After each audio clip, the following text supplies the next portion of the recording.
This is his lordship on your FM dial, your has-been DJ. Come on in, have a seat, hang out, chill out for a second. I'm only going to be live for about 30 minutes.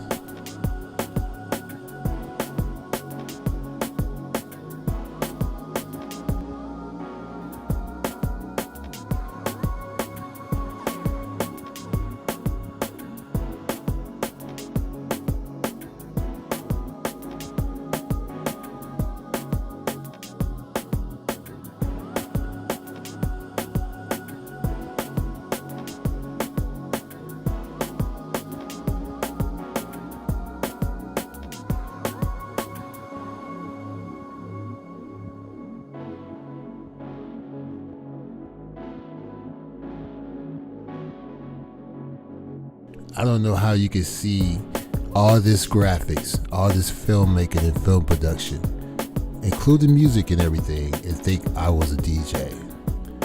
You know, if you're an independent artist, you should know how to DJ, film, photograph, engineer, arrange, talent scout, produce, mix, master, because you can't afford to pay other people to do it. You should have all these skills if you're independent.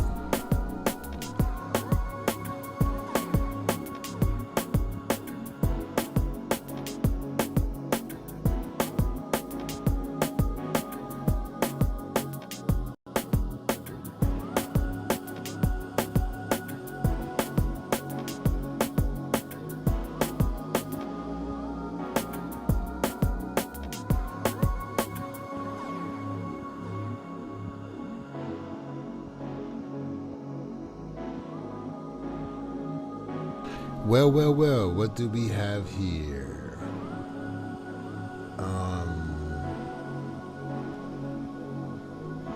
I'm sitting here looking at, oops, let me make sure I got this right.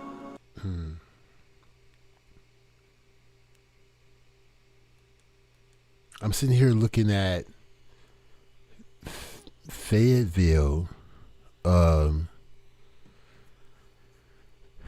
Crime Stoppers. Yeah. And let me let you see what I see. But before I show information from Fayetteville Crime Stoppers, let me roll my new intro, and hopefully by then I can get a couple of people in the chat. But don't feel obligated. If you're listening and watching and you're chilling, you're still in bed or whatever, don't make no extra effort to type in the chat room. Don't even trip, because you know how I do these pop-up lives in the middle of the morning or the middle of the night, and it's just because, you know, I have a life. So after a studio session and all that stuff, if I got a free moment before I go to bed, I'll go live, you know what I'm saying? And I just finished eating some sardines with vodka and a dash of Mountain Dew and some premium crackers. So I'm feeling good right now. Yeah. It's like 4 something in the morning or something. Vodka, sardines, and crackers. Yeah, I'm having a bachelor flashback, but I am totally married, so I'm not a bachelor. But yeah, before we look at Fayetteville Crime Stoppers, crime statistics, let me roll that new intro. And for you Pepsi Generation X people, you might recognize where I'm going with this. Some of you young folks, you millennials, you might not get this intro, but it's all good. You still can enjoy it. All right.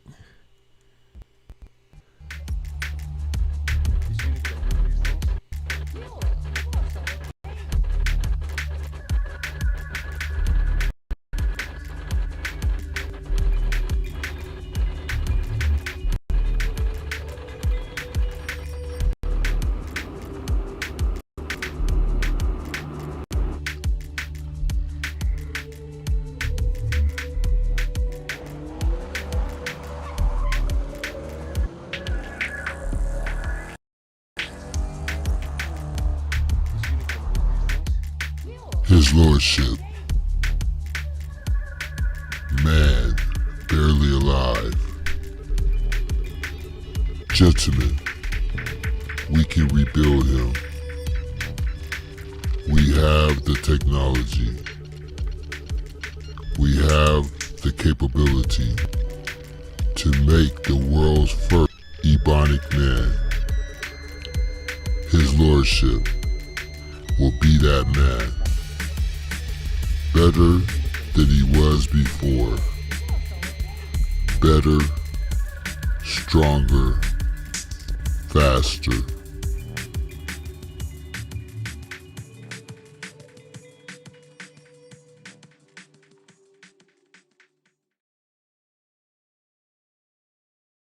What's up? What's up? This is His Lordship. Welcome in the building. C. Wilson and Bobby Blues.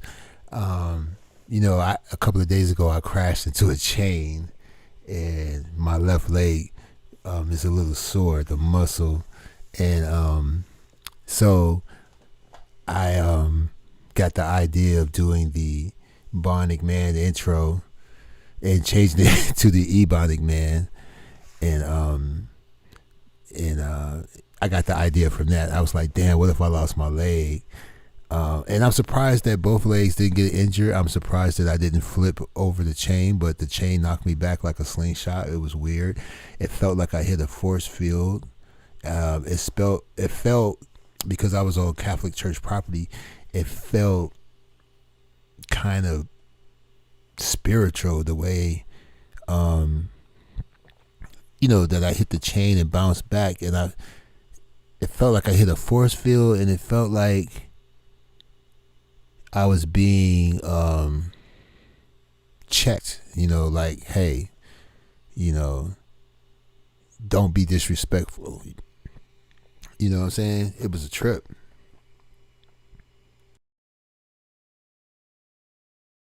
So anyway, let me see here. Oh yeah, I have it right here. Uncle Fester was talking about sex, and my house is quiet, and it's very quiet around here. It's very late, but I was cracking up. I ain't never heard no funny shit like that ever in my life. And she say the same shit she been saying for 2 years. But Uncle Fester was talking about sex again. That shit was hilarious. And and because of what she was saying about men and stuff, I had to go look at the statistics on her town, because I'm like, what kind of people, where's these people she talking about? So most of her information comes from pornography, and then the people in her city that she deals with. And she is in a military town. A lot of blue collar workers, and I don't know if military work, like if you're a truck driver for the military or something, I don't know if that qualifies as blue collar, but there's they make weapons and stuff. The town is like a miniature Detroit and a miniature Chicago, but they sell multi-million-dollar weapons, and they manufacture them there. It's a trip. My father, when he was drafted, he was stationed at Fort Braggs, and shout out to a few people that's in the background, and but I have her audio on pause. I don't want to spook her, and then she cancel her channel, because I'm not gonna say the name of the channel or nothing like that, but I'm gonna let you hear the audio from one of her secret channels. And she said, yeah, slow it down. And I have a question: what kind of sex makes your heart stop and you can still breathe? I don't know. It's a lot of strange shit that she said. And like, women give birth to little people. Okay? Women give birth to little humans. I think you know where I'm going with this. So, it doesn't really matter how large a man is, because we still won't be as big as the little person that comes out your body. You see what I'm saying? So a lot of her statements is just awkward. I even asked somebody, I said, how do these little Asian women have these big head babies? You know, and somebody said, well, when they come out, they're little, but like overnight, within 48 hours, they get bigger. And I said, oh, okay, because I just don't see that child coming out of her. I mean, the child is already, 22% of her size already. You know, you mean to tell me that child with that big old head came out of her? That little petite lady was size 5 feet. Yeah, but the baby was smaller than you think when it came out. That baby right there is probably 7 months. Oh, okay. Yeah, with Asians, sometimes it's hard to tell their age, the baby's age and the woman's age. And Margaret Cho, I don't want to give away my age, but we went to the same school and stuff. We both was in the School of the Arts. Sam Rockwell and Margaret Cho, we were all in School of the Arts together. And Margaret, this is a quote from an Asian, because I don't have any issues with Asian people, and there's 256 different nationalities of Asians. And as a matter of fact, I actually identify with South Pacific Asians, because the ones that are not from the South Pacific think that they're better than the Asians from the South Pacific, because they live close to the equator, and a lot of them have tans, and a lot of them is actually darker than me. But anyway, what we talking about? Message is held for LJ is a certified idiot. Dang. So you are about 50. You busting me out. My birthday. I'm very immature. When I was young, I had to be so mature. I actually intimidated girls in my high school. So I dated mostly girls from private schools. And because in my high school, they kind of saw me as a father figure. And I ain't even have a beard, which was crazy. But when we was little and we played house in the neighborhood, I always played the dad every time, which is weird. And the only time we played house is when somebody got like a refrigerator or a washing machine or something, and the box would sit out in front of the house. Then the kids would make a clubhouse out of the box from the appliance, and then somebody got to be the kids and somebody got to be the dad. So since I'm tall and shit, and I wasn't a goofy kid, so that that makes you when you're not goofy and predictable, people get intimidated by that. So yeah, busting me out here. I think that's my favorite intro, though, that Bondic Man intro. Now that's the one. I'm going to wear that out. You're going to get tired of seeing that intro.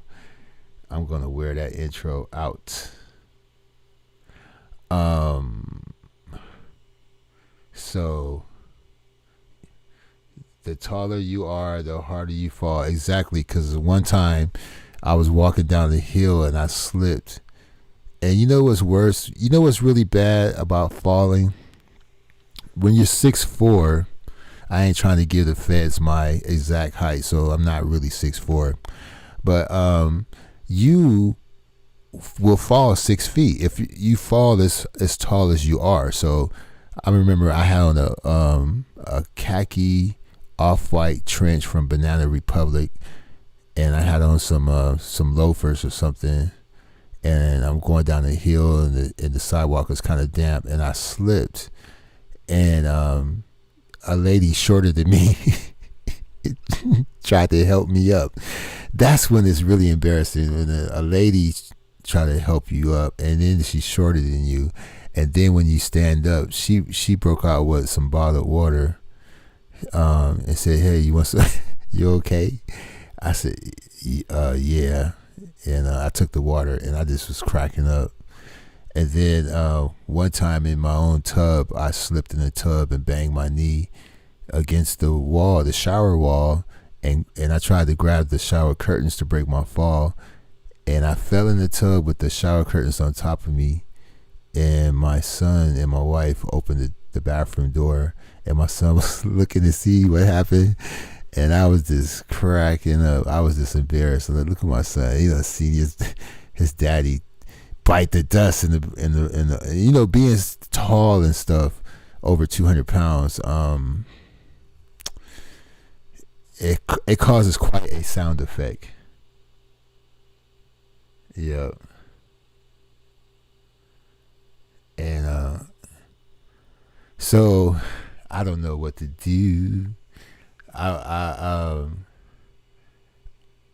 want to play some of this audio, but I got the statistics up. Tips received for February and year to date. Yeah, I probably did shake the building. I'm surprised the tub didn't go through the floor. Now, they received 91 tips in February, but 208 tips year to date. And they received 243 calls in Fayetteville and 500 year to date. So that means up to now, between February and now, is 500. But only 7 arrests. So you mean Latanya called the police over 200 times and on YouTubers, but there's only 7 arrests. And then out of those 7, 5 cases were cleared. All right, and it's 10 to date, and out of that 10, 7 were cleared, and charges laid. Only for this year, only 18, but 26 year to date, and number of rewards approved and number of weapons recovered.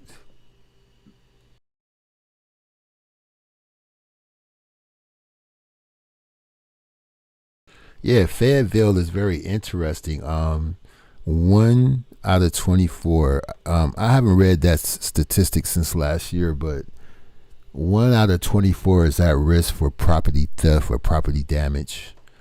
They only recovered 2 weapons for the up till now in February, and property, cash, drugs recovered $34,000 in February and $55,000 year to date. Now out here you would get 34,000 off of one person, but out of their 7 arrests, they must have accumulated out of those actually 2 people, because 5 cases was cleared. So out of 2 people, they had at least $34,000 and $55,000 year to date. Now, of course, they're not gonna bust Latanya for 1 sack of weed and 1 phone call. It's not worth it, because what she fails to understand is everything costs money. Anything the police do costs money. So where I live, it costs $15,000 just to do fingerprints. So if your place get broken into, they're not gonna waste $15,000 to fingerprint your place to find out who broke into your place. They're gonna tell you to buy a gun. They're not gonna send the women out to check for fingerprints. Now, if there's a homicide or something like that, then they'll do the fingerprint thing, but not for regular home burglary or invasion.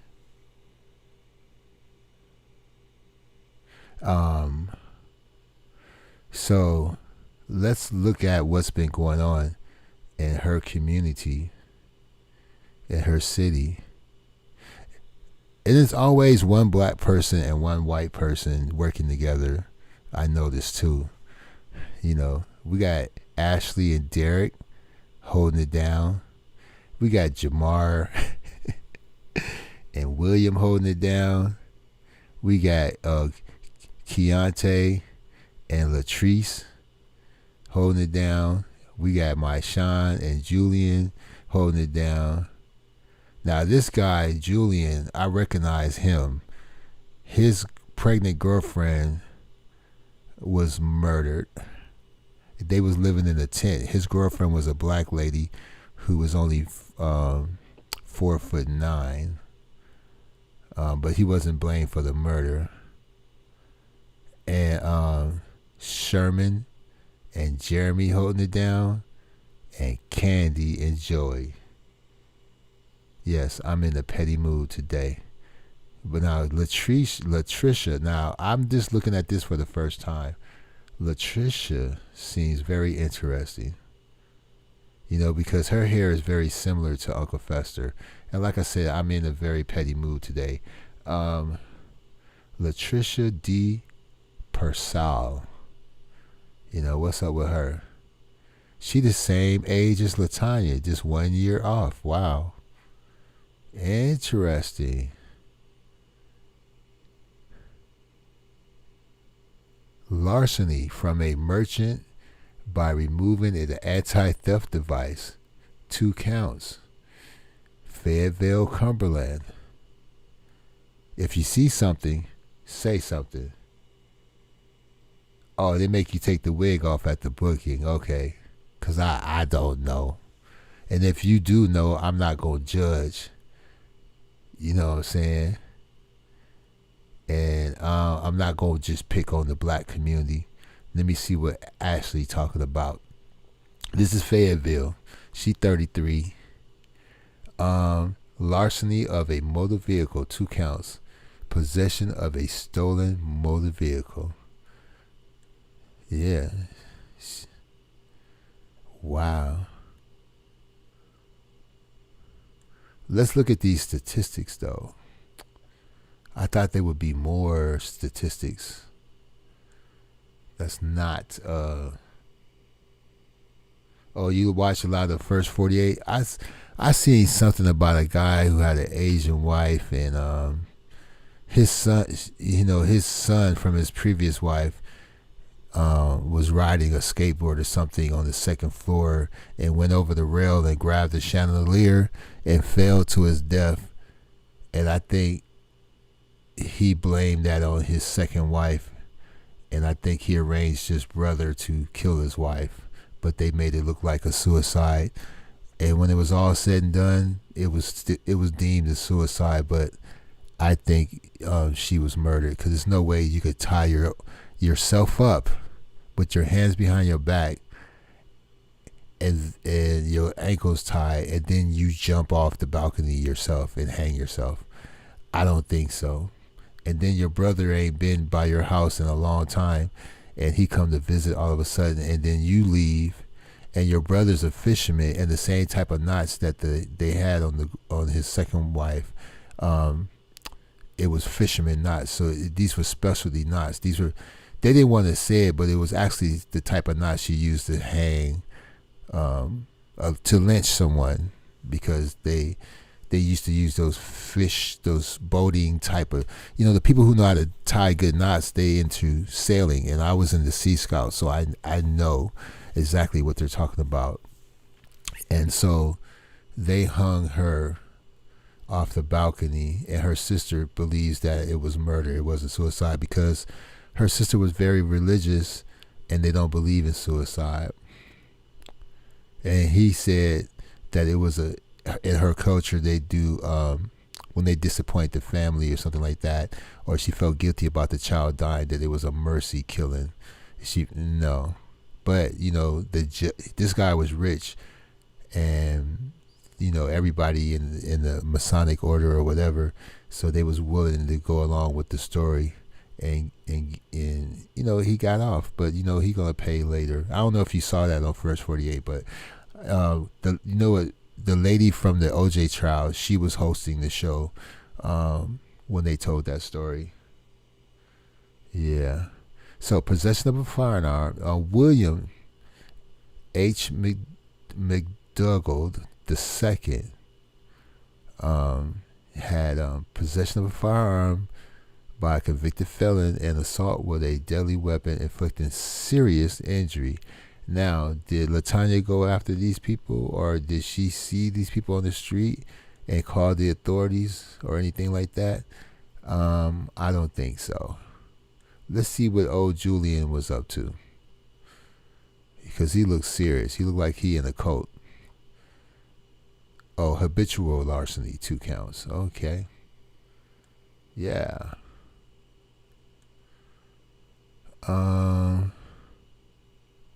Let's check on Joey.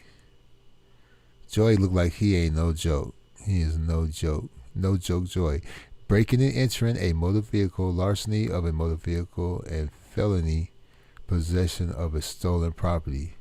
And if they use the word larceny, that means that he probably broke into an expensive foreign vehicle that probably had expensive items inside. Because when Missy Elliott, she had a SUV Lamborghini, and when the guy stole her Lamborghini, he was charged with grand larceny. He was charged with the type of charge you give a jewelry store robber or a diamonds thief, or someone who steals expensive pennies, because her Lamborghini was worth $300,000. So, matter of fact, let me go back, because I don't want to dox myself by accident.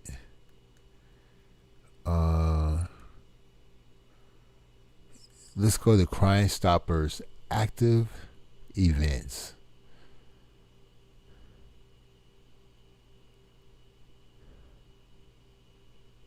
Currently, there are no active alerts. Okay, they in chill mode right now.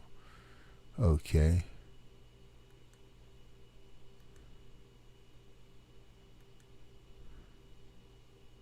Let's go to unsolved homicides, because she hasn't made no announcements about anything like that. She's only been talking about the cult leader in every show, every time. We got missing persons. We got Terry and Alan. We got an unsolved. Jerry is an unsolved homicide. No mention from that. Brenda is an unsolved homicide. Matter of fact, hold on. On August 1st, 1987, the remains of Brenda Melvin was found in a room 222 or 232, I can't see, of the Executive Motor Inn located at 333. Wow, these numbers are very Masonic. Person Street in Fayetteville, North Carolina. Her autopsy revealed that she died from strangulation. Wow. I think I see a Negro here. Now, I understand if Latanya don't mention the other people, but here's a black person.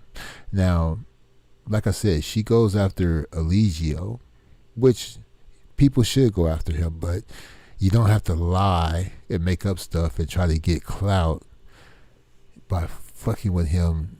If you're going to fuck with him, be legit about it. So, she never went after the guy who punched her in the throat. She never went after the people who raped her or anything like that, if those stories are true. Now, this is in her town, Shelby Williams. On June 30th, 1990, Shelby Williams was found under a bridge on E. Russell Street in Fayetteville, North Carolina. Her autopsy revealed that she had died from strangulation. So in Fayetteville, they have a strangler. All right. It's like a strangle serial killer. Now, if you're live online and you're drinking alcohol and you're playing with dildos and you're taking your clothes off and dancing on camera, and when the police come, they say that you left your keys in the front door. So if somebody calls the police to do a wellness check, I think that was justified because look, when they got there, they said keys were in the front door, and that ain't the first time you done that. You were inebriated on a drug called liquor, and you had the music loud. You wouldn't even have heard the person sneak in from the front door. This city is not that safe. She's probably in a somewhat safe area, but you should never feel like you're safe anywhere at any time of day. So old Lawrence suffered from head trauma. In the days prior, he had been in an altercation at a Apex lounge. So I'm just saying that. Oh, here's a Negro, Turner. So I'm just saying these are things that could be talked about from her small town. You see what I'm saying? Instead of talking about one person every day and making up stories and showing naked pictures of his baby, they could be doing other things. Good morning, Marquise. Any reason why the missing people are on playing cards? Now that, I know, huh? Isn't that odd? And how come some people are queens and some are jacks and some are 10? That is weird. You know, Fayetteville is a weird city. Anyway,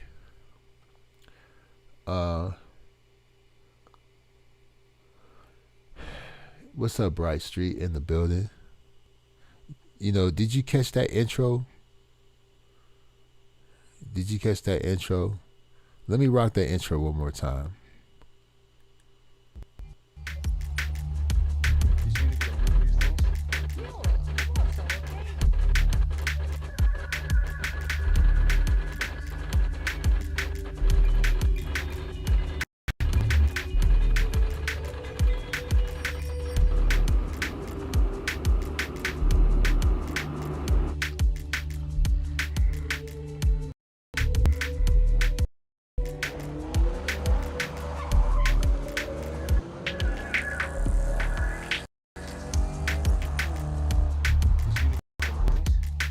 His Lordship, man, barely alive. Gentlemen, we can rebuild him. We have the technology. We have the capability to make the world's first Ebonic man. His Lordship will be that man, better than he was before, better, stronger, faster.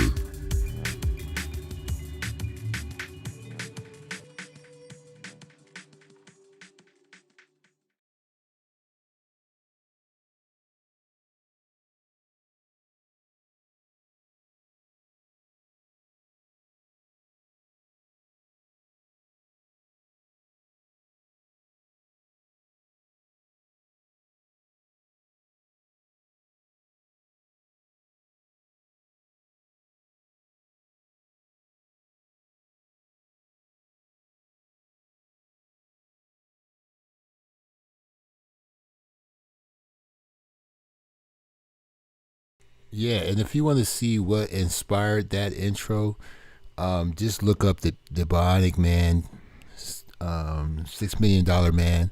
It's an old show from the late '70s, I think, early '80s. It was starring Lee Major and Suzanne Summer.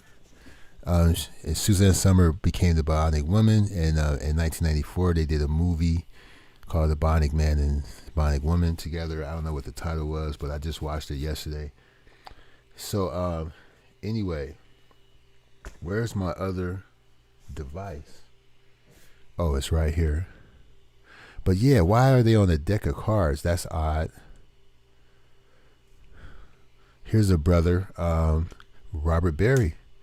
On March 9th, 2005, Robert Berry was found dead in his residence they give the address too, 2074 Seneca Drive in Fayetteville, North Carolina. His autopsy revealed that he died from a gunshot wound.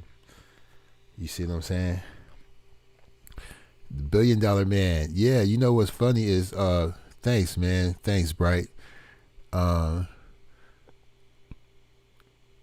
they had a deck of cards for Desert Storm too. Well, check it out. I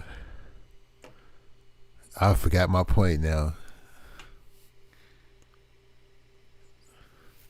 Yeah, I was inspired from an accident I had. Like I hit a chain on my unicycle and my leg was jacked up. But I don't even remember what I was going to say next. But let's play some of this audio because I'm feeling petty right now. Let me switch the look. Okay. Let me get rid of that.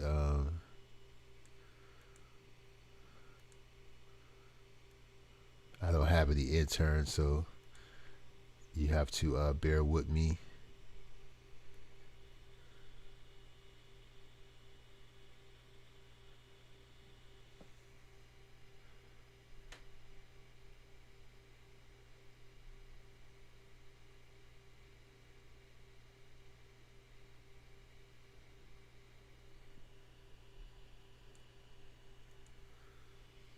Okay, there we go. Now, yeah. Why are the white women missing queens and the black men are jacks only in the South? Yeah. And he's a jack of clubs too. Yeah. But she's a jack of hearts. Is she a lesbian? Did they do her that way? So that theory might be. Let me bust your theory open. Here's a white lady. She's a queen of clubs. I mean, queen of spades. So it could be an inside joke. But Patricia. On November 27th, 1999, the victim was found in the woods, a wooden lot across from 135 South C Street in Fayetteville, North Carolina, and the autopsy revealed that she died from asphyxiation. So we have somebody who likes to strangle and asphyxiate people there. Because I noticed, I don't live there, and I already noticed a pattern. You see what I'm saying? So let's get to this audio because this is hilarious and I got to go to bed. So I couldn't keep a straight face. I could not keep a straight face on this one.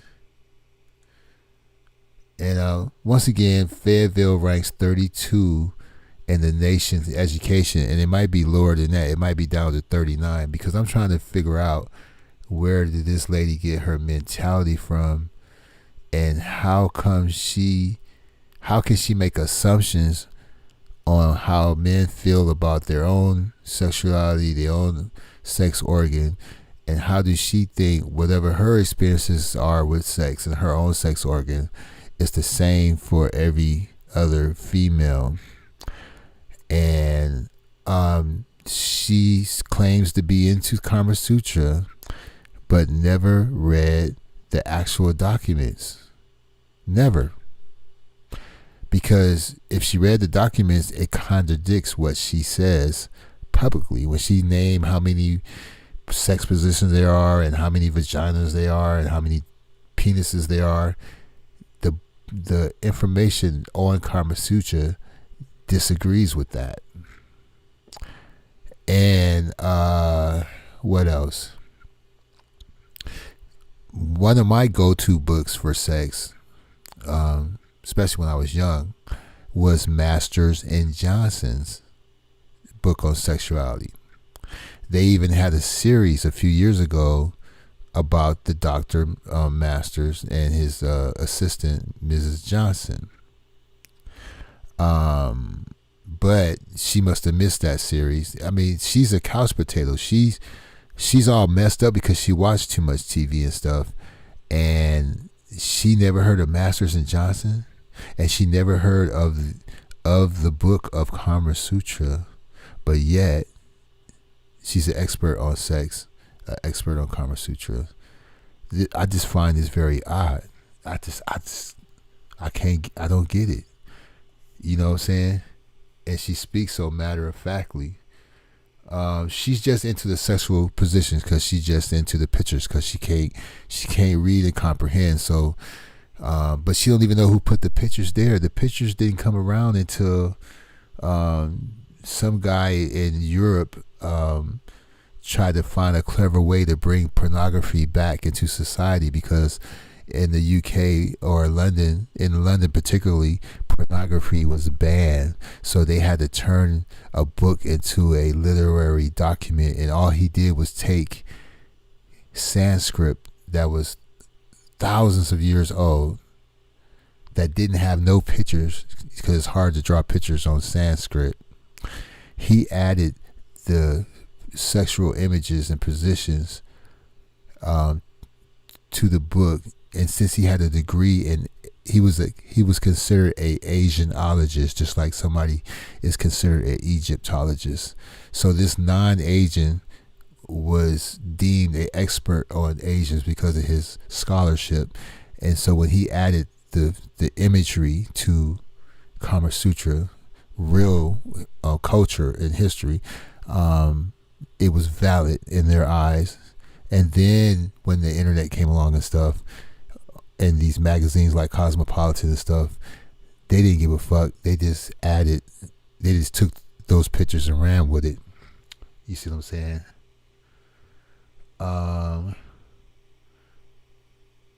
She probably just means tantric sex. Oh, that's way too deep for her. She can't fathom that. If any of you find yourself in Las Vegas, please check out the Erotic Heritage Sex Museum. Yeah, I didn't even know that museum was there. When I got married in Las Vegas, 14 people from Kentucky that came to my wedding already had tickets for the Cirque du Soleil exotic show, which amazed me. And then when we were last in Vegas, we wanted, my son to see what the world is like out there, because he's been sequestered from all that BS, So we walked past a cabaret place that had a line down the street, and he said, "What is this?" And I was like, "Well, this is not a strip club. This is like classy stripping where it's all like a tease type of thing. But you see that truck going by with those vulgar pictures on it? Okay, that's from a strip club where horny toads go there." But yeah, it was a trip. Have you been there, Lordship? I haven't been to that museum, no. I watched the demon incorporate her sex talk with her son included a whole nother level of sexual deviancy. Well, I saw the cult leader and I saw the cult leader and his wife that left. I ain't gonna say no names, but I saw the cult leader and the wife that left talking vulgar right in front of the child, mostly him, but she couldn't check him. But he tried to say that she wasn't in the room, because I actually called in and said, "Do you think that kind of talk is good around the kid?" And he said that she wasn't in the room, but she was in the room, because when he said bitch, the child said bitch, and he laughed. And then when he said nigga, the child said nigga, and she kept saying bitch and nigga, just like Queen Op's son.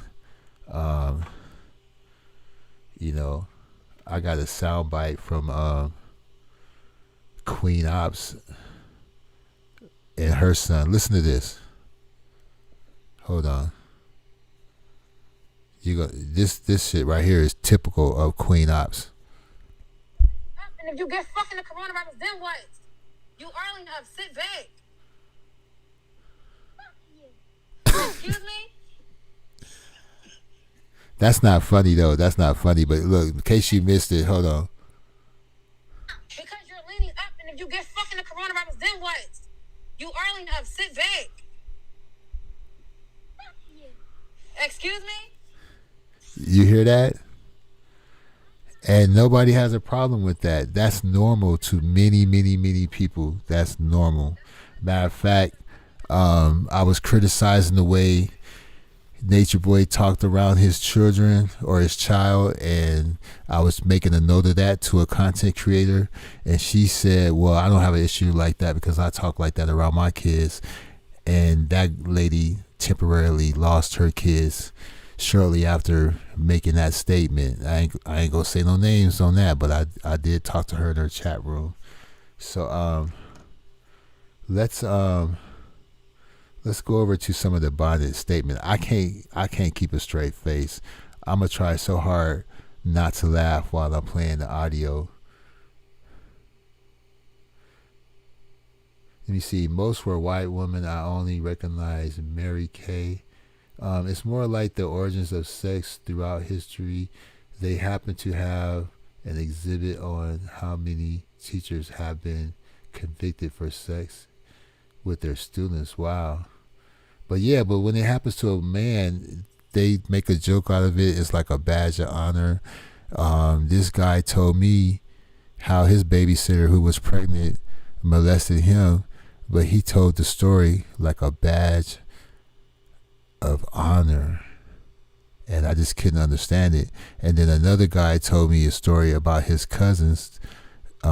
Two females molested him and his cousin, and he was about 13. And it's hard for him to date sisters. He usually don't date sisters. He date non-black women, and he still haven't settled down. I haven't seen him in a long-term relationship, so him being forced to have sex with his older female cousins have affected him a lot. You know, he likes women because he's a photographer and he dates, but I don't see him with sisters too often. But one time he needed some money, and he actually had sex with a blind lady, and she compensated him. And she was a pretty lady too, but she was blind. It's crazy. But anyway, that's the life we lead. That's a whole nother story. We are in the Twilight Zone, definitely. Yeah, his lordship got a million stories. We ain't gonna even talk about the days when his lordship lived in a penthouse and he had a little pre-production studio in his bedroom. So that'll be a whole nother channel, his lordship penthouse stories. But you know, I'm a has-been now. I'm like, you know, I ain't shit now. But I am going to get into films though. I want to start shooting movies for the film festivals. I want to shoot shorts now that this Corona thing is dying down, and all this shit I've been doing for the shows, all the intros and stuff I've been showing on my show. All of that stuff was just me practicing filming, practicing audio, practicing color treatment and stuff like that. So let's see here. She's trying to say he got Tourette's. Oh, I heard him. You know what? Hold on. They say those devil sneakers sold out. And 6'6". Oh yeah, they would say it like that. In all seriousness, all jokes aside, in all seriousness, that boy, he loves his mom. He loves Michelle. He is so smart. He is such a genius. But he needs to be in a border school being educated. He do need that family connection, but he do not need to be under the care of Queen Ops. He needs to be in a border school. I'm not going to say foster care or nothing like that. He needs to be the youngest child at West Point. I've been paying attention to Queen Ops and Michelle, and I be listening to what the little man has to say. This child, even though he curses and have a trash mouth, he is very advanced in his thinking, but he had to be that way to survive. I can identify with that little 6-year-old because you've been put in situations and you have to grow up fast. You have to be mature fast in order to survive. Because I heard that when he was taken away from her, at one point he ended up going to the hospital because he had bruises on him. I don't know if he got beat up by somebody or what. And I heard that she's not even supposed to have him in her custody. That's why she keeps moving and hiding her address, because she really not supposed to have him back. But this kid is smart. Don't let the cursing fool you. Now, when you said that they said he has Tourette's, he himself said, I have a cursing disability. He said, but I want to stop cursing. But he was joking. But his humor is too complex for his age. I don't understand how someone that young can understand the complexity of language and dialogue. He's 20 steps ahead of LaTanya. He understands way more than LaTanya does. He understands sarcasm and all of that stuff. One time Queen Op said, I am loyal to my little circle to a fold. She said, I'm loyal to my son and Michelle to a fold. And I must say that. And her son said, it's like watching Sanford and Son, really. It's like, I swear it's like watching Sanford and Son. And her son is Lamont. Pops is Lamont. And Pops said, no, you're not. You're loyal to Trickin', Michelle, then me. That's what that little boy said. You're loyal to Trickin', Michelle, then me. She said, no, I'm not. And he knows too much about feminine hygiene and all of that stuff. His childhood is ruined, number one. And I don't feel good. Like, when he tell his mom, shut up, bitch, I might laugh as a reflex, but it ain't funny. It is not funny. And then the women calling in, flirting with him and giving him props and all that shit. Even though his mom tried to stop that. It's just not cool. But yeah, he's quick-witted. That's a good way to describe it. But you have to have a certain level of maturity and intelligence to have those kind of combats. Now look, this little brother, he reminded me of this one boy named Tukey, who probably started smoking weed when he was 11 or 9 years old, something like that. I knew him when he was about 12 or 13, and his eyes, he stayed high, and he lived in the projects, Tukey, but he hung out with older people. But Pops was he was talking to but first of all, it ain't funny, number one. But number two, he was acting like he was being arrested. He got on his knees with his hands behind his head on the ground to tease the cops. And then when the cops was talking to him, he tried to act all sweet and innocent because they had went to Dave Buster's, and it was like, so what do you do at Dave Buster's? He was like, oh, I loved it. I was playing with the dinosaurs. So he's learned how to be fake and phony from his mom. You know what I'm saying? And how to manipulate people to get what you want and stuff like that. He shouldn't have those kind of skills. And the first day he was home, his mom had a client, and he kept opening the door and knocking on the door, and this was one of Michelle's regular customers, and he asked for a discount because her son kept interrupting, and Michelle got mad. And Queen got mad at Michelle for not keeping her son away from the door. And then after that, they had to move, but that place had mice anyway, and the place that she at now has a water bubble in the ceiling that's going to burst any minute. She's renting a room, even though she claimed to make all that money, and And then Michelle is in a hotel room, but Michelle had a seizure at the restaurant today. Now, Shitty Greg said it looked fake, but she passed out like Wendy Williams, okay? And she was shaking.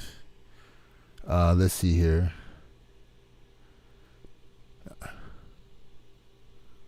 Too much info about vagina for that little boy. Exactly. You should get mad watching. What's up, Dice in the building?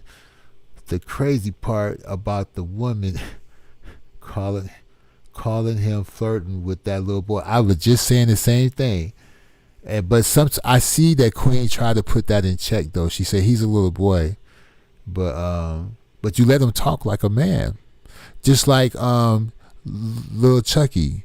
Do you remember that little artist name, that little rap artist signed to Birdman called Lil Chucky, and then he turned around and claimed that he was being raped by Birdman and the people from the label.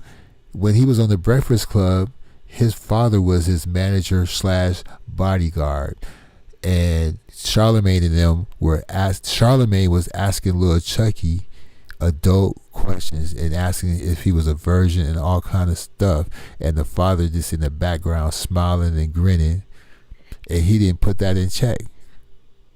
You see what I'm saying? And Lil Chucky been getting his hair braided since he was 2 months.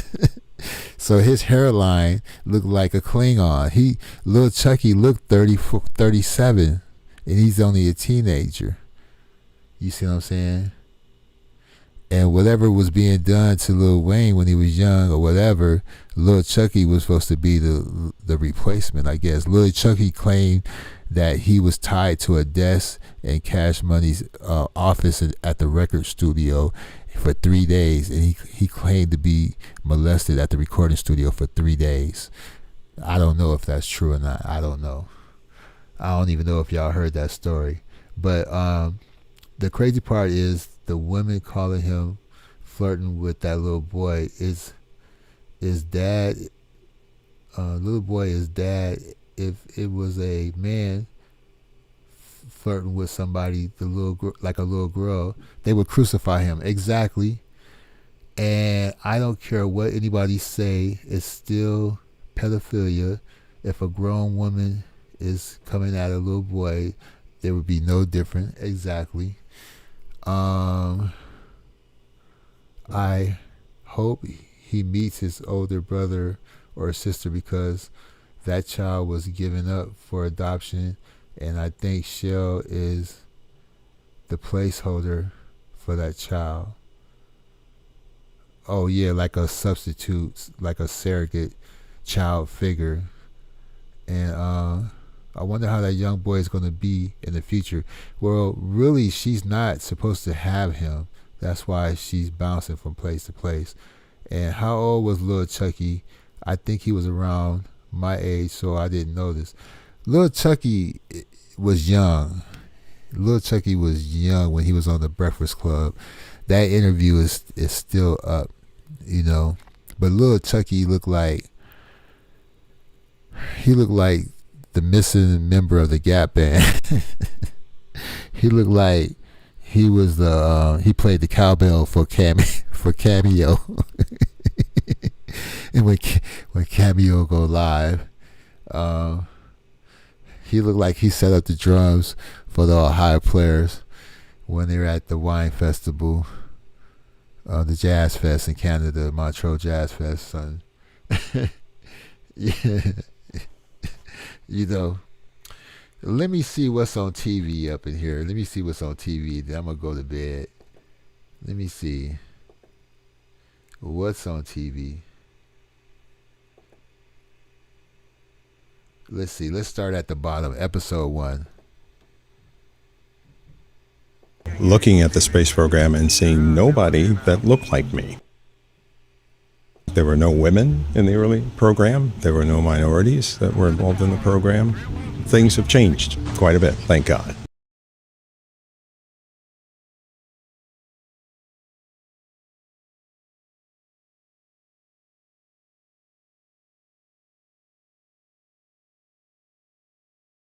I'm about to go to bed too. I just wanted to play this.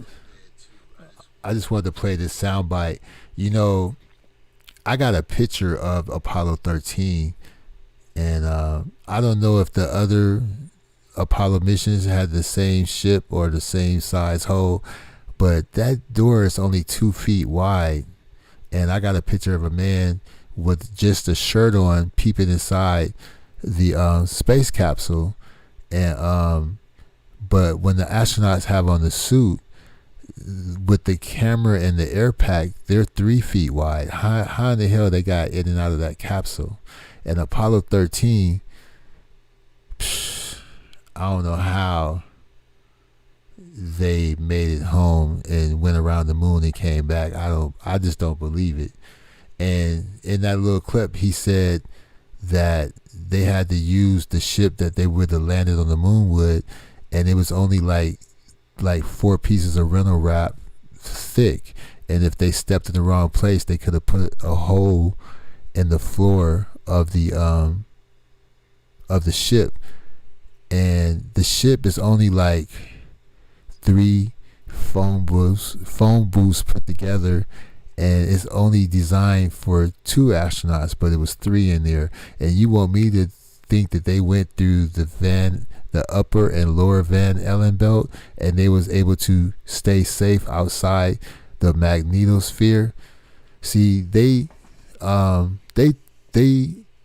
hope that our miseducation doesn't allow us to see the bullshit that they put on us. But the being outside the magnetosphere is like being outside of the embryonic sac.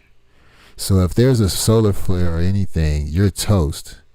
And then once you come inside the magnetosphere, you still have to go through the upper and lower Van Allen belt. So you could sell me on one ship, but the other ship, the one that they used to land on the moon, that they couldn't land on Earth, you know they couldn't land the little ship that they land on the moon. They could never land it on Earth, but they was able to land it on the moon. And by the time the Apollo 13 mission came on, nobody was watching it on TV.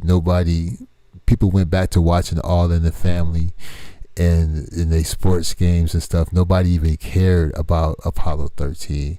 And then all of a sudden, they had a situation where the main ship had an explosion, and they lost some of their oxygen, and they had too much carbon monoxide, and they needed to modify a filter so they can all that shit is BS to me.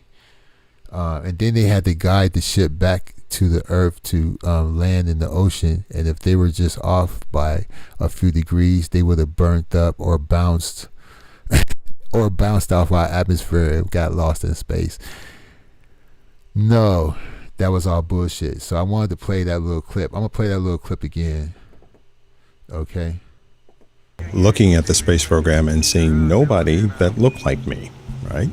And in fact, there were no women in the early program. There were no minorities that were involved in the program. Things have changed quite a bit, thank God.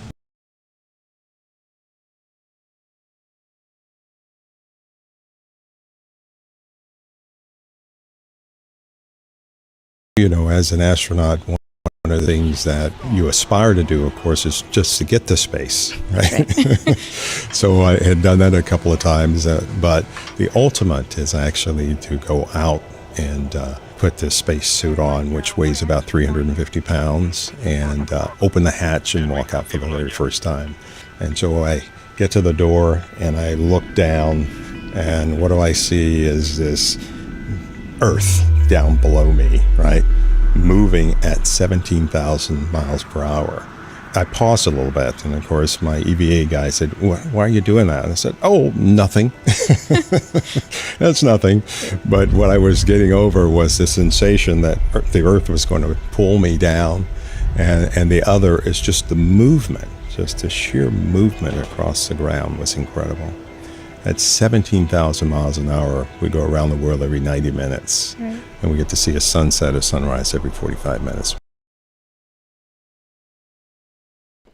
Blue Rain in the building, Dice TV observing stuff, and Vicky in the building. I just wanted to mention some of the people I may have missed, and anybody that's watching in the background. And yes, that is a Negro astronaut who, you heard what he said. He said the biggest achievement is just to get into outer space, and I think he was being sarcastic. We only been to lower space. We haven't been to outer space. We only been to lower space orbit. You know what I'm saying? So check this out. Do you see anything above United Concourse? They actually, believe it or not, they called us and said somebody observed a flying disc about 1,000 feet above the Gate Charlie 17. You see anything over there? We saw it a half hour ago. Who saw it?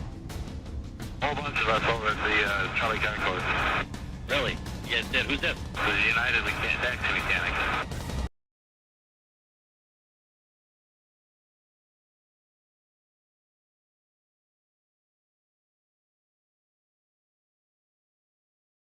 You know, they always talking about South America and Mexico and Arizona for UFO sightings and stuff like that.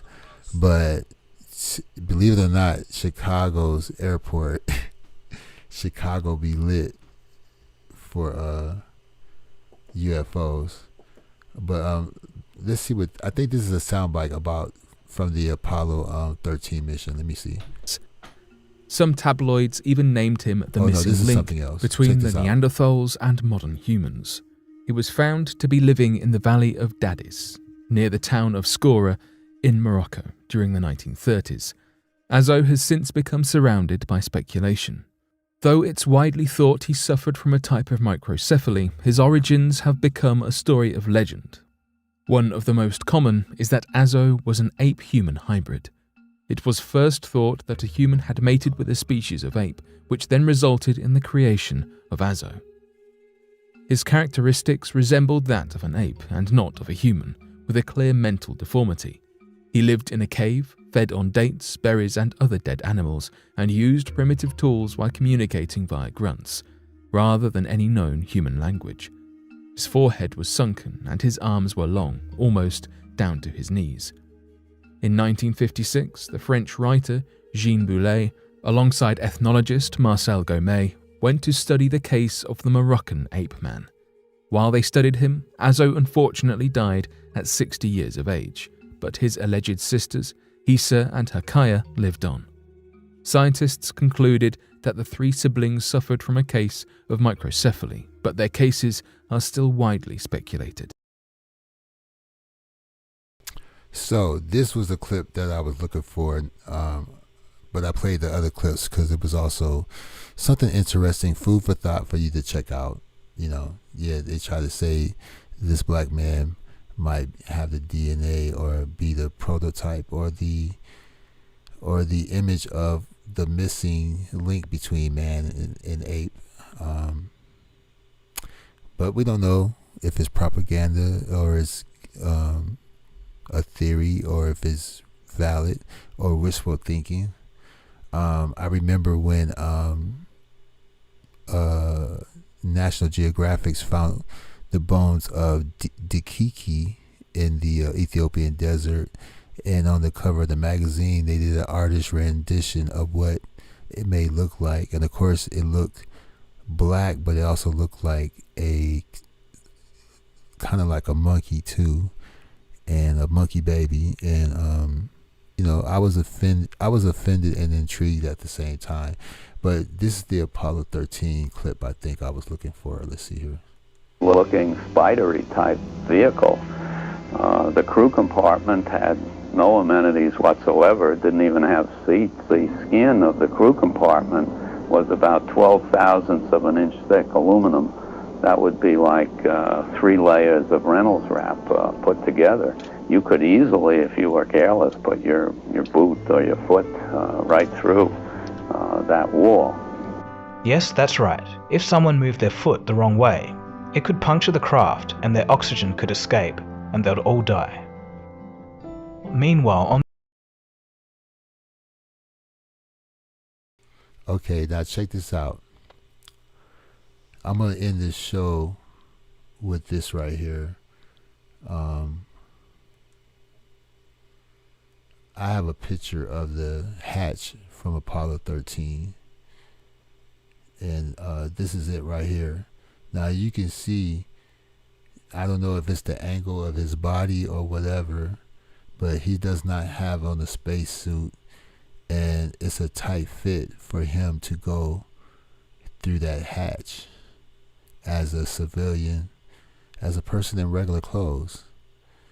So even if you didn't have the Hasselblad camera mounted to your chest, you still had the backpack life support system in the suit.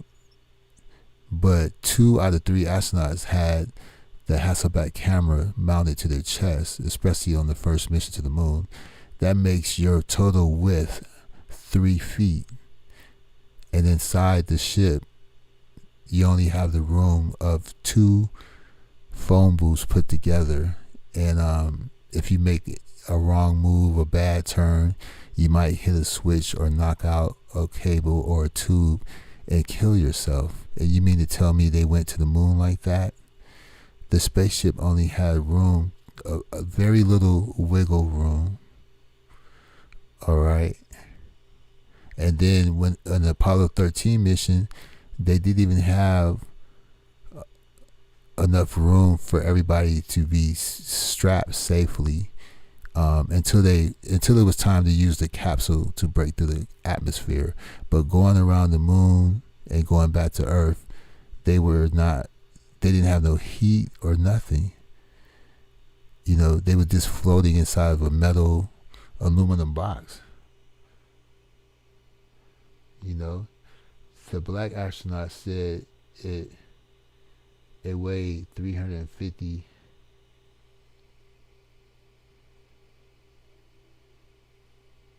Oh, yeah. The suit weighed 350 pounds.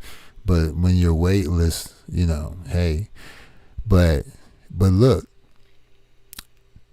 we also got to remember that the suit was air pressured with its own cooling system.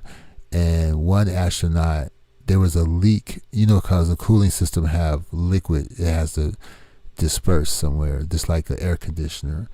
So one astronaut almost drowned inside the spacesuit because water was leaking inside.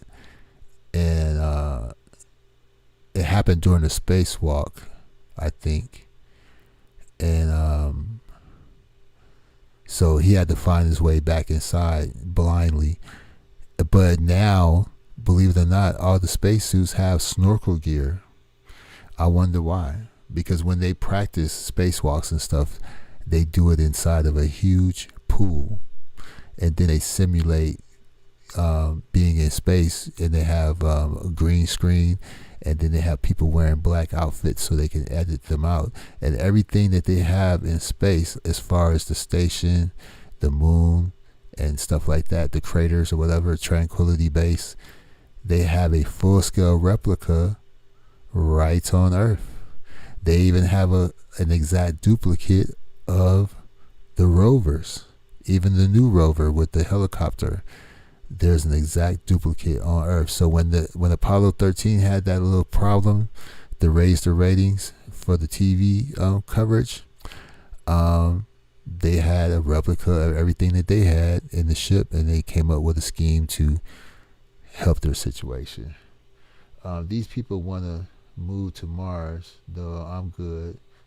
And I've read an astronaut burned in the capsule. Oh, well, yeah, that's another story.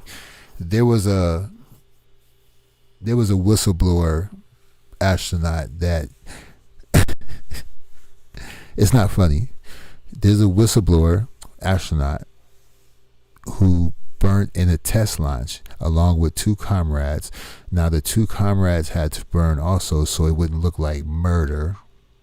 But another astronaut wanted to sit in on the test launch, and they denied him.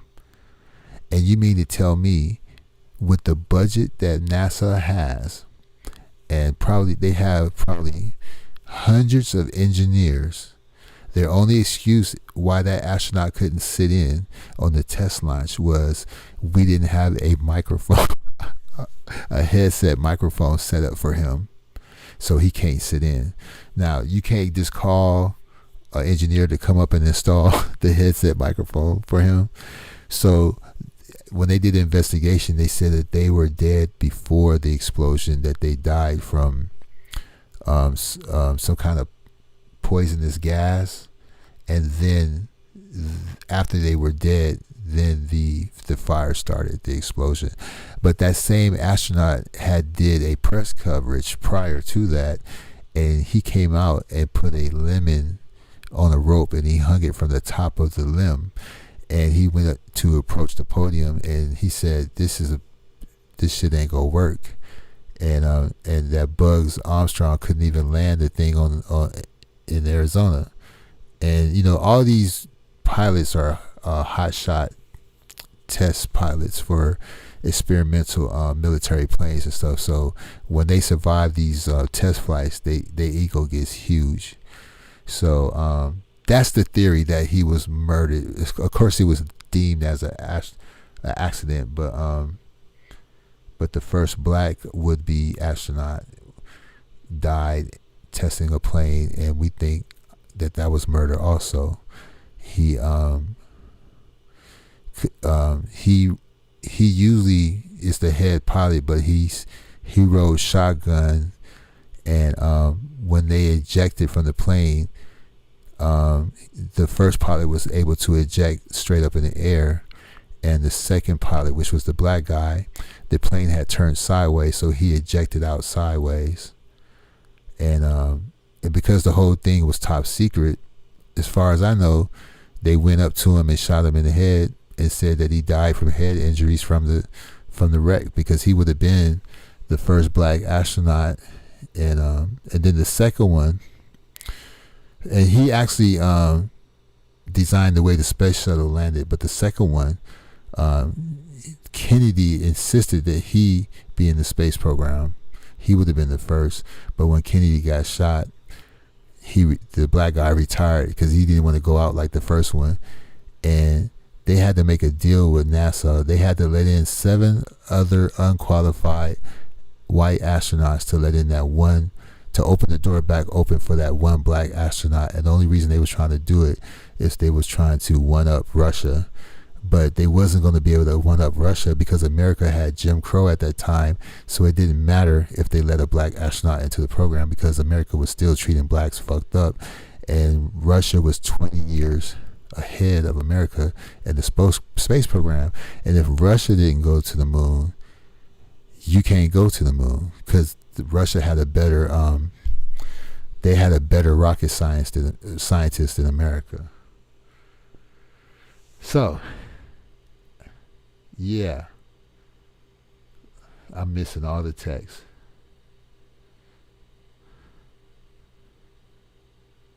Mars is their new Earth. They just looking for something new to have sex with. That's all. That was in the book. Outer Space is hard on the body. Yeah, there's really no. How many hints do you need? God did not want you to go to outer space. If you go up into the atmosphere at the wrong angle, your plane will actually explode. Like hitting a ceiling. Some people like to call it the firmament. And at the same time, coming into our atmosphere, you will explode if you come into our atmosphere at the wrong angle. Astronaut Susan Helms came to speak to my class last semester, and she mentioned how tight the ships are. She also talked about the possibility of other life forms. Oh, well, that's cool, because what is I guess she believes in other life forms, I hope, because the possibility is there.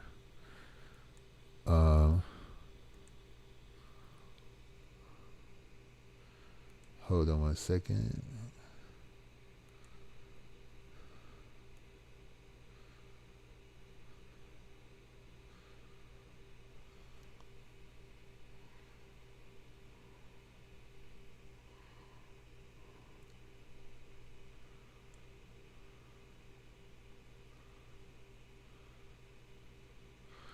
Hold on 1 second.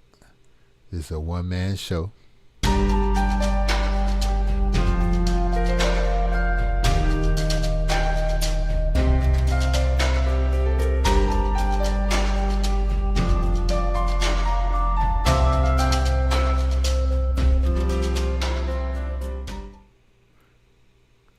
All right. Well, since I played that a few minutes too early, that was my outro. I won't replay that. But she didn't go into depth with that. The last time she was in space, she was paired with a astronaut from Russia, and you see what Buzz and all the old astronauts say, tango tango, wow. And we don't even recognize all the life forms on Earth. That's true. They just now found out life under ice in Antarctica, and them dudes said, "Oh my God, they're huge. They're watching us." And we haven't even been capable to get all the way under the ocean because of the pressure. Absolutely.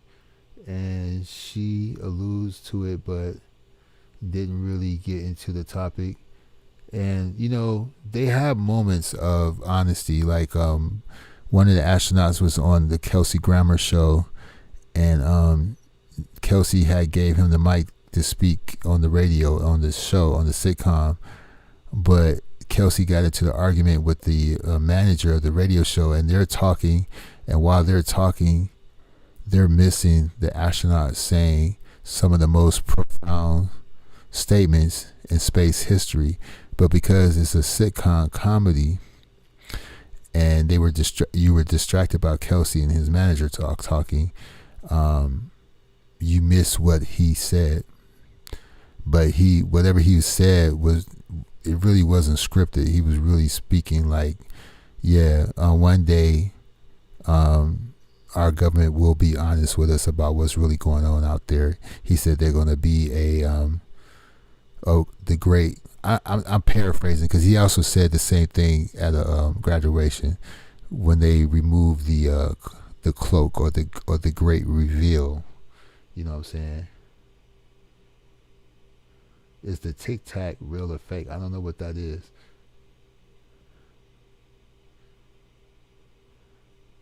Well, they do have to lie to us because we can't handle the truth. You see, the bonnet can't handle the truth on some petty minor shit. So imagine society hearing the truth.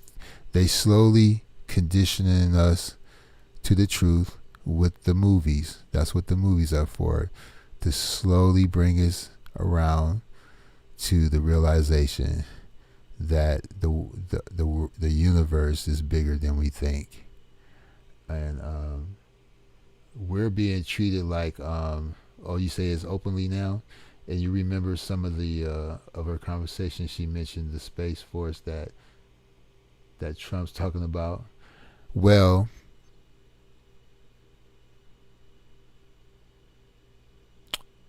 our scientists are great, but they're not that great. What they usually do is reverse engineer somebody else's work.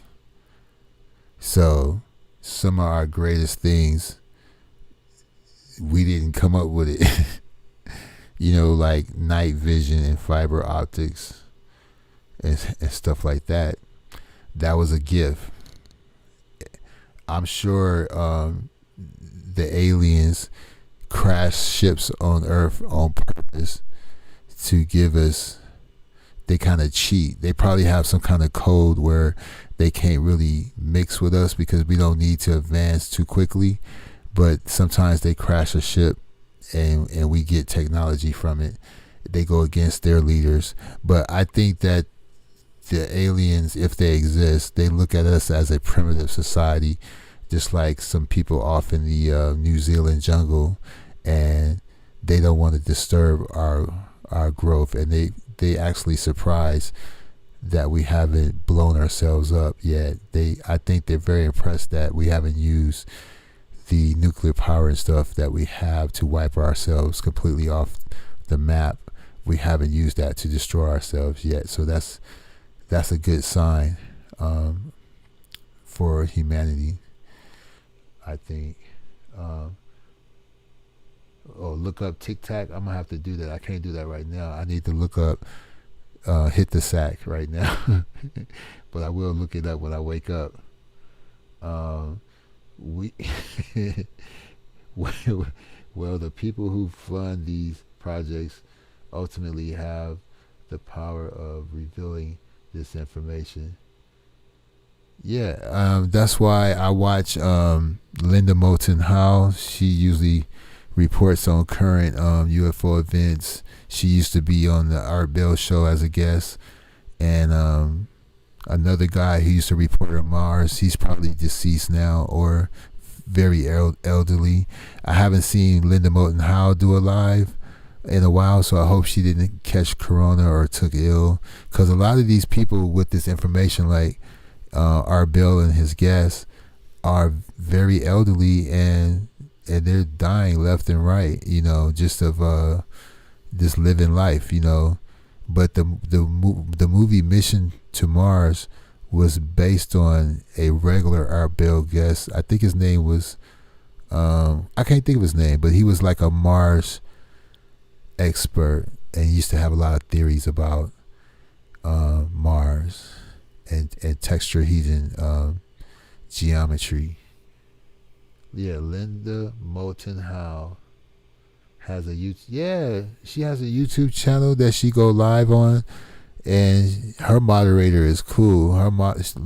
Linda, she don't answer questions or look at the chat.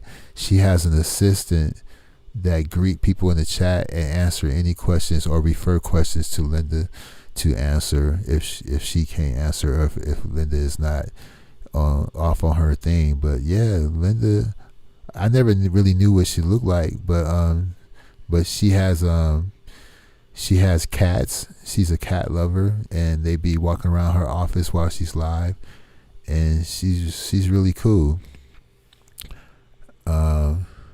But yeah, I used to listen to George Morey and Whitney Strieber and Linda Moulton Howe. I think she had the Art Bell show on Dreamland on the weekend, and these 5-hour shows, it used to be really cool. There's nothing that's replaced that yet, so you have to listen to Art Bell reruns and shit now. Yeah. Because they keep an unknown truth, because they're all in a secret society.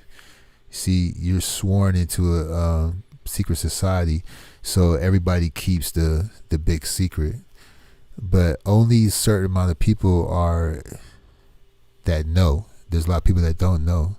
And the way that NASA is ran, especially with these space missions and stuff, there's not a difference between a test simulation and a real launch, because they can't afford to make mistakes. So when they do a test launch,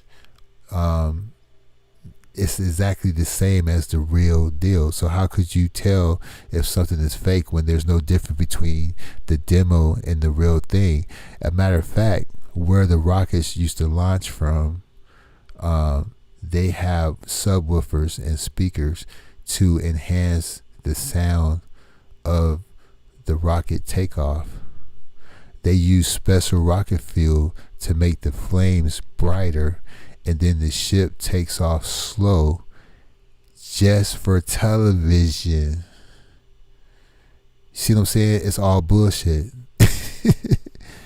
They don't have to use that kind of rocket fuel. They use the same type of shit they use for flares. And why do you need extra sound for something that's so loud anyway?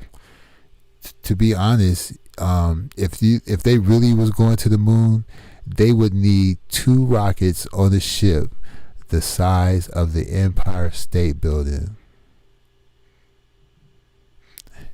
And that's the truth. So attach 2 Empire State Buildings to each side of the ship, and then shoot that into space. then you can go to the moon. The Russians was the only one that was using a normal level of oxygen. But like I said, the Russians was 20 years ahead. The Russians' oxygen in their spacecraft is no different than the oxygen they have in their submarines. But America was using a very thin, they were using thin metal for their ships, right? So the ships can't handle too much air pressure. So they was using a 50-50 amount of oxygen, which is highly flammable. And if you look at those old Apollo missions, you would see spark covers on the switches to protect the sparks from the switch igniting the oxygen. There's just no way these they ran some game on this. I understand why they did it. The Russians didn't snitch because they were having a food shortage, and we gave them a super discount on grain, and we saved a lot of Russian lives from starving in 1969. So they kept their mouth closed. You see what I'm saying? That's the theory. So anyway,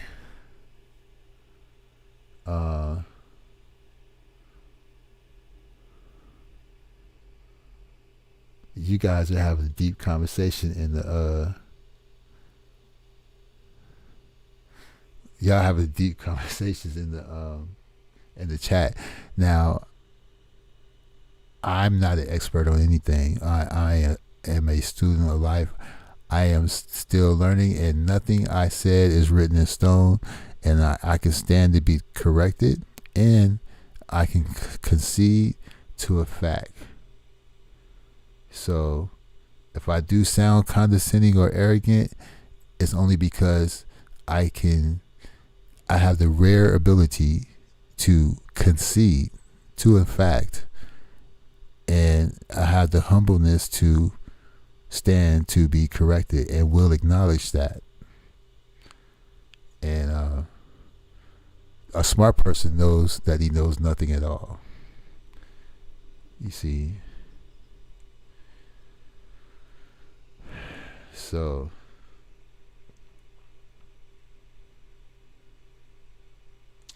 it is time.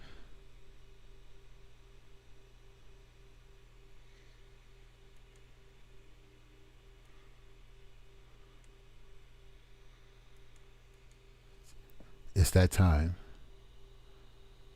Let me see. What about chicken taco? Putting rockets to travel is caveman shit. Definitely. They still want us to think that they're operating like that. They haven't been using that stuff for years. I mean, the technology on the Apollo ships was at the level of, if you remember those old data entry things that you could put addresses and phone numbers in, it was called a wizard. You can get a 64 megabyte or 128 or 256 megabyte wizard to keep phone numbers and addresses in. That's the type of shit that the Apollo had. It had very minuscule memory. And even the shuttle, don't let the space shuttle fool you. Your iPad, the first iPad, had more technology than the space shuttle. Okay? I kid you not.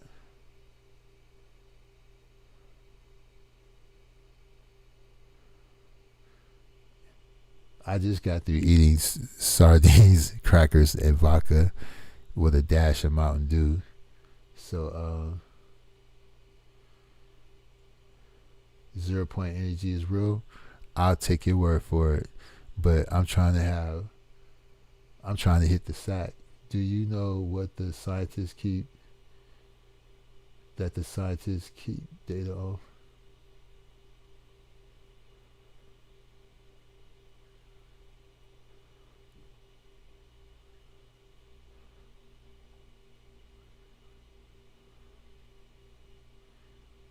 They have all kind of excuses why they use low-end technology. One of the main reasons is it's hard to hack low technology, but you want to make fun of Kim Jong-un.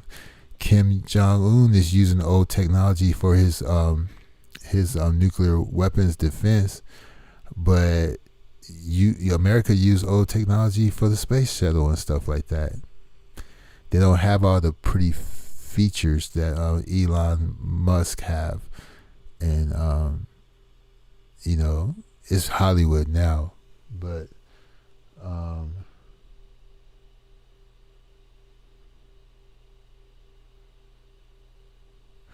I got to go, y'all. Peace and hair grease. Check out the playback if you didn't catch it from the beginning. It's been real. We'll do this again real soon.